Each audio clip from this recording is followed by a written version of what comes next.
اس بنیاد پہ انتخابی مہم نہیں چلائی. انہوں نے میچورٹی کا مظاہرہ کیا اور اپنا انتخابی منشور لوگوں کے سامنے رکھا اور انہیں بتایا کہ اگر ان کو موقع ملے گا تو وہ پاکستان کی تقدیر کو کیسے بدلیں گے. یہ ایک اچھی بات تھی. حالانکہ میں سوچ رہا تھا کہ اگر تحریک انصاف اور مسلم لیگ نون ذرا پلڑا چینج ہو جاتا کہ یہی کیس نون لیگ والوں کے چل رہے ہوتے تو تحریک انصاف والے کیا کرتے؟ چھوٹے ان کے جو لیڈران ہیں وہ تو جو کرتے سو کرتے. عمران خان نے خود انہی کیسز کی بنیاد پہ تقریریں کرنی تھی، کیونکہ عمران خان کا صرف ایک ہی کام ہے، وہ صرف کردار کشی کرنا جانتے ہیں اور سیاست وہ صرف بلیم گیم کرتے ہیں سیاست میں. چونکہ ڈیلیور وہ کر نہیں سکتے، ان کو یہ تو پتہ ہی نہیں ہے نا، ویژن تو ہے ہی نہیں کہ ملک کیسے چلایا جاتا ہے، ریاست کیسے چلائی جاتی ہے، معیشت کیسے سنبھالی جاتی ہے. نہ ان کا یہ ویژن ہے اور نہ ہی انہوں نے کبھی اس بارے میں سوچنا ہوتا ہے کہ یہ میں نے کرنا ہے، کیونکہ ان کو لانے والے بھی کوئی اور تھے اور جب وہ لے آئے تو تب عمران خان کا خیال تھا کہ ملک بھی انہیں ہی چلا لیں. اور عمران خان تو وزیر اعظم کے طور پہ صرف تقریریں کر سکتے تھے اور وہ کرتے رہے. اور اب میاں نواز شریف کا وہ ویژن جو کئی بار میں نے آپ کے سامنے رکھا کہ دیکھیں میاں نواز شریف نے اس سے پہلے یہ ثابت کیا کہ وہ ڈیلیور کرتے ہیں.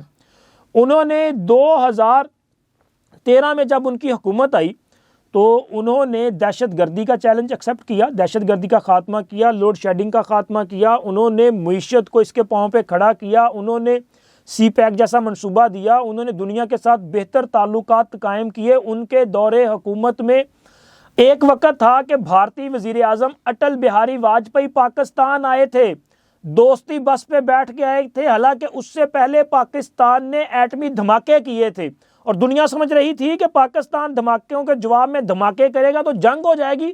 نہیں، اٹل بہاری واجپئی کو آنا پڑا، پاکستان کے ساتھ دوستی کا ہاتھ بڑھانا پڑا، اعلان لاہور کرنا پڑا. پھر آپ دیکھیں کہ میاں نواز شریف کے دور حکومت میں بھارت کے وزیر اعظم نریندر مودی کو پاکستان آنا پڑا. سر یہ جو لوگ آتے ہیں نا آپ کے ہمسائے یا دیگر ممالک کے جو وزراء صدور اور وہاں کی جو اہم شخصیات ہیں وہ ایسے نہیں آ جاتے، یہ دوستی ہوتی ہے اور دوستی کی وجہ سے آپ کے ملک میں آپ کے خطے میں امن قائم ہوتا ہے. جب امن قائم ہوتا ہے تو کاروبار بڑھتا ہے، جب کاروبار بڑھتا ہے تو پیسے کی سرکولیشن ہوتی ہے اور آپ کی معیشت مضبوط ہوتی ہے. عمران خان نے تو وہ خود ایکسیپٹ کیا کہ انہوں نے کئی بار کوشش کی کہ ان کی نریندر مودی سے بات ہی ہو جائے. ان کو دنیا سنجیدہ ہی نہیں لیتی، ان کا کوئی فون سننے کو تیار نہیں تھا. ایون کہ یہ تو اس قسم کے لوگ تھے کہ انہوں نے پاکستان کے جو بڑے درینہ دوست تھے، وہ سعودی عرب ہو، وہ چین ہو، وہ UAE ہو یا دوسرے ہو، انہوں نے تو ان کو ناراض کر دیا تھا اپنی بیوقوفیوں کی وجہ سے. تو ان سے دنیا کیسے ساتھ مل کر چل سکتی ہے؟ میاں نواز شریف جنہوں نے ڈیلیور کیا اور ان کی اس پرفارمنس کو، کارکردگی کو دنیا مانتی ہے. بہت ساری سروے رپورٹس جن میں گیلپ کی رپورٹ تھی اور دیگر ادارے جو ہیں ان کی رپورٹس تھی، وہ میں نے آپ کے ساتھ شیئر کی. لیکن ایک رپورٹ جو تازہ ترین ہے وہ IRIS کمیونیکیشن کی طرف سے ہے.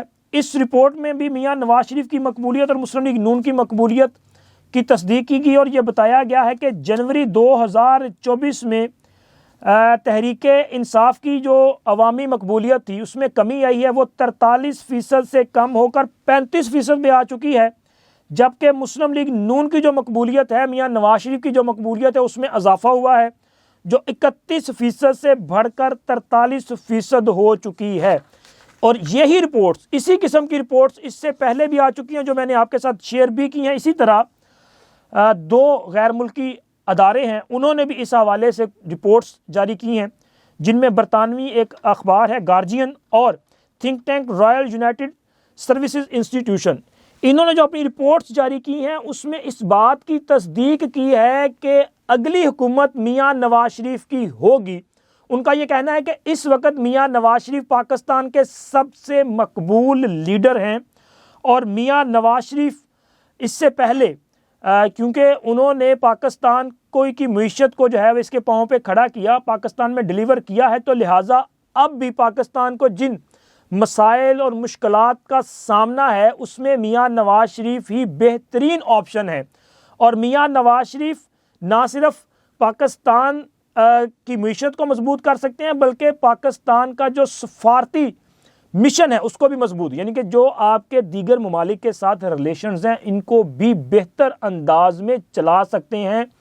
وہ ایک تجربہ کار سیاستدان بھی ہیں اور ایک رہنما بھی ہیں. وہ پاکستان کو بہتر انداز میں چلانے کی صلاحیت رکھتے ہیں. یہ بڑی تصدیق ہے جو کہ پاکستان کے جو دیگر ممالک ہیں، یعنی کہ پاکستان کے دوست بھی ہیں ان میں اور دیگر لوگ بھی ہیں، وہ بھی اس بات کی جو ہے وہ تصدیق کر رہے ہیں. اور اب اگر آپ یہ دیکھیں کہ اس وقت جو ایک سچویشن چل رہی ہے، انتخابی مہم میں جو صورتحال سامنے آئی، اس کو دیکھتے ہوئے لگ رہا ہے کہ اس وقت پنجاب میں مسلم لیگ نون جو ہے وہ سب سے زیادہ مقبول سیاسی جماعت ہے. اور پنجاب میں جو انتخابی جلسے کیے گئے ان کے بعد ایک جو مومنٹم پیدا ہوا ہے اس کی وجہ سے ایک ہوا چل پڑی ہے کہ میاں نواز شریف اور شیر.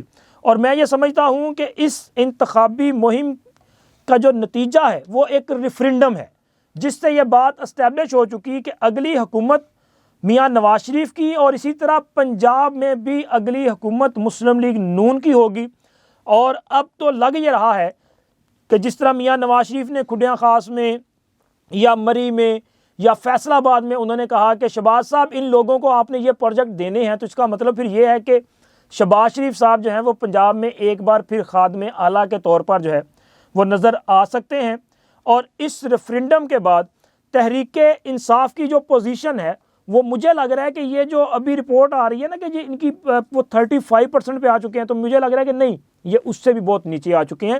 کیونکہ تحریک انصاف کے جو حمایت یافتہ آزاد امیدواران ہیں انہوں نے الیکشن سے چند گھنٹے قبل باقاعدہ طور پہ انتخابی میدان سے بھاگنا شروع کر دیا ہے.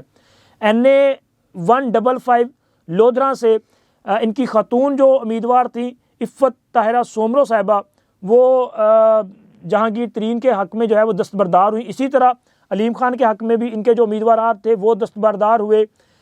اس سے پہلے بھی ان کے امیدواران جو ہیں وہ دستبردار ہوئے. اور یہی سچویشن ہمیں نظر آ رہی ہے کہ ان کے لوگ جو ہے وہ دستبردار ہوتے جا رہے ہیں. اور جن چند حلقوں میں ان کے لوگ موجود ہیں وہاں پہ ایک سے زیادہ لوگ یہ کلیم کر رہے ہیں کہ وہ تحریک انصاف کے حمایت یافتہ ہیں، وہ عمران خان کے امیدوار ہیں. تو اب اس سچویشن میں ووٹ کس کا ڈیوائیڈ ہوگا؟ ووٹ تو ڈیوائیڈ ہوگا تحریک انصاف کا، جو تھوڑا بہت بچا ہے وہ ڈیوائیڈ ہو جائے گا. تو لہٰذا تحریک انصاف جو ہے مجھے لگتا ہے کہ اس انتخابات میں وہ ایک بہت بری شکست جو ہے اس کا سامنا تحریک انصاف کو کرنا پڑے گا، کیونکہ سچویشن جو ہے وہ ان کے حق میں کسی صورت بھی اچھی نہیں ہے. نہ تو ان کا ووٹر جو ہے وہ باہر آنے کو تیار ہے، نہ ان کا سپورٹر ان کے لیے باہر آنے کو تیار ہے، اور نہ ہی ان کے امیدواران جو ہیں وہ باہر آ کے کمپین کرنے کو تیار ہیں. تو اس سچویشن میں کیسے ان کو ووٹ جو ہے وہ مل سکتا ہے؟ اور یہاں پہ آپ دیکھیں نا یہ جو الیکشن ہوتا ہے نا پوری ایک راکٹ سائنس ہے سر. اس میں آپ کو اپنے جو پولنگ ایجنٹس ہیں ان کی ٹریننگ کرنی پڑتی ہے، ان کو سمجھانا پڑتا ہے. یہاں پہ تو ان کے پولنگ ایجنٹ ہی نہیں ہیں، تو کیا ہوگا اب دیکھیں. یہ صرف مجھے لگ رہا ہے کہ 2013 کی طرح اس کے بعد شور مچائیں گے، لیکن اب 2013 نہیں ہے، اب 2024 ہے. اور محبت عمران میں مبتلا لوگ جو ہیں وہ اپنے عہدوں سے جا چکے ہیں. اب عمران خان اڈیالہ جیل میں جو ہے جذباتی قسم کے پیغامات دے رہے ہیں. ان کا ایک پیغام جو ہے وہ تحریک انصاف کی سوشل میڈیا پہ بڑی ایکٹیو ہے. ان کی ایک وکیل خاتون لائر ہیں مشال یوسفزئی، تھنک یہی نام ہے ان کا. انہوں نے بھی یہ 1-2 دن قبل آ کے باہر بتایا تھا نا کہ جی خان کا یہ پیغام ہے کہ 8 فروری کو میرے لوگ باہر نکلیں گے اور انشاءاللہ 10 فروری کو ملاقات ہوگی. تاثر یہ ہے کہ جی 8 فروری کو آپ نکلیں، آپ عمران خان کے حمایت یافتہ جو امیدواران ہیں ان کو ووٹ کریں، اور 10 فروری کو عمران خان سے آپ کی ملاقات ہو جائے گی. کیسے ملاقات ہو جائے گی؟ چلیں جی آپ تھوڑی دیر کے لیے تصور کریں کہ واقعی عمران خان کے حمایت یافتہ امیدوار جو ہیں وہ جیت جائیں، تو کیا ایسی صورت میں بھی عمران خان جو ہے وہ 10 فروری کو جیل سے باہر آ جائیں گے؟ جس بندے کو 31 سال قید کی سزا ہے وہ کیسے 24 گھنٹوں میں جو ہے وہ ملک سے جیل سے باہر آ جائے گا؟ یہ صرف لوگوں کو جو دھوکہ دینے کی کوشش ہے بالکل اسی طرح کہ ان کا کام ہے پروپیگنڈا کرنا اور چیزوں کو جو ہے وہ اپنا خراب کر کے پیش کرنا، لوگوں کو یہ تاثر دینا کہ جی عمران خان واہ رہا ہے، عمران خان چھا رہا ہے۔ اور بھائی عمران خان جا چکا ہے، عمران خان ختم ہو چکا ہے، عمران خان کی سیاست جو ہے وہ اپنے منطقی انجام کو پہنچ چکی ہے، کیونکہ عمران خان نے پاکستان میں جو سازشیں برپا کی ہیں اب ان کا حساب کتاب دینے کا وقت ہے، اب باہر آنے کا وقت نہیں ہے، اب تو جناب اندر ہی آپ کے رونے اور کرلانے کا وقت ہے۔ تو دیکھیں کب تک عمران خان جو ہے وہ اپنے لوگوں کو اس طرح سے دھوکہ دینے کی کوشش کرتے ہیں، کیونکہ رہ تو اس پیچھے گئے ہیں چند گھنٹے، جیسے جیسے رزلٹس آئیں گے آپ کو پتہ چلنا شروع ہو جائے گا کہ جی عمران خان کی چیخو پکار جو ہے وہ کہاں تک جا رہی ہے۔ اب تک اتنا ہی، انشاءاللہ ملتے ہیں اگلی ویڈیو میں، اللہ حافظ۔